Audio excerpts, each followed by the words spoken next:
ఇప్పుడంటే 4 point public ఉద్దేశించి మాట్లాడతాడు.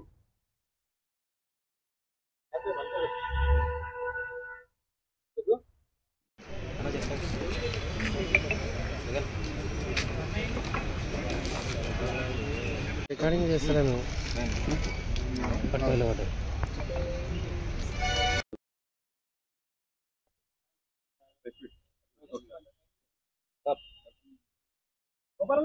असलम भाई आप इधर है उनको उधर इधर लो వాళ్ళ తాజుద్దీన్ యాక్చువల్గా ప్రైవేట్ ఎంప్లాయీ అయిన మహేంద్రలో మనసులో పెట్టుకొని చేస్తాడని చెప్పేసి వీళ్ళు అనుమానంతో నన్ను తీసుకపోయి కొట్టి చంపినారు.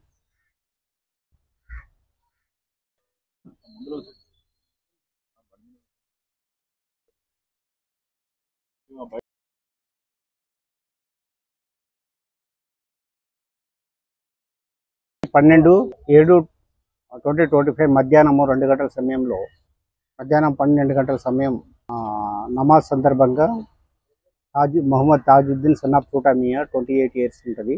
అతను వస్తుంటే హసను, షేక్ ముక్రమ్, అక్బర్ అండ్ జుబేర్ ఈ నలుగురు ఏం చేసినాడు, హసన్ ప్లస్ అక్బర్ ఇద్దరు కలిసి అతన్ని పట్టుకున్నారు. పట్టుకొని నీకు చేతబడి సోర్సరీ చేయవద్దని చాలాసార్లు చెప్పినాము, నువ్వు వినలేదని చెప్పేసి బైక్ మీద అతను తీసుకుపోయి మాణిక్ ప్రభు మోల్లా ఏరియా నుంచి ఎన్నిసార్లు చెప్పినాను పదే పదే ఇదే చేస్తున్నావు అని చెప్పి, అమావాస్య పౌర్ణమి రోజు చేస్తున్నావు అని చెప్పి అతనికి చెప్పినా కూడా నువ్వు వినట్లేవు అని చెప్పేసి అతని చేతులతో కట్టేసి వెపన్తో నైఫ్ కత్తితో కొట్టడం జరిగింది.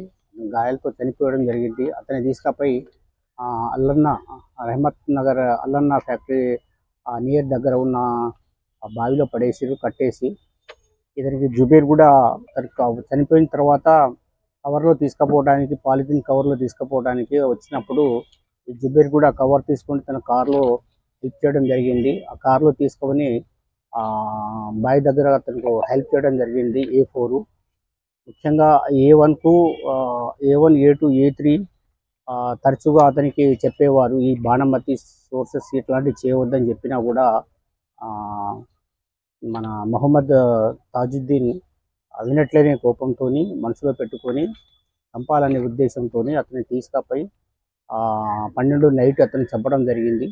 13 మార్నింగ్ వాలంటరీగా అక్యూజ్డ్ని సిఐ గారు సిఐ శివలింగం గారు జైరాబాద్ టౌన్ మళ్ళా వినయ్ కుమార్ టీము వాళ్ళని పట్టుకొని ఇంట్రాగేషన్ చేసి వాళ్ళ చేసిన నేరం ఒప్పుకోవడం జరిగింది. వారి వద్ద నుండి ఆ కత్తిను మళ్ళా మన కార్ వెహికల్ కూడా సీజ్ చేయడం జరిగింది. మృతుడికి బావిలో తీసిన తర్వాత వాళ్ళ భార్య కూడా బాడీని ఐడెంటిఫై చేసిన తర్వాత మేము బాడీని హాస్పిటల్ పంపించేసి పంచనామా నిర్వహించిన తర్వాత డెడ్ బాడీ వాళ్ళకి హ్యాండ్ ఓవర్ చేయడం జరిగింది.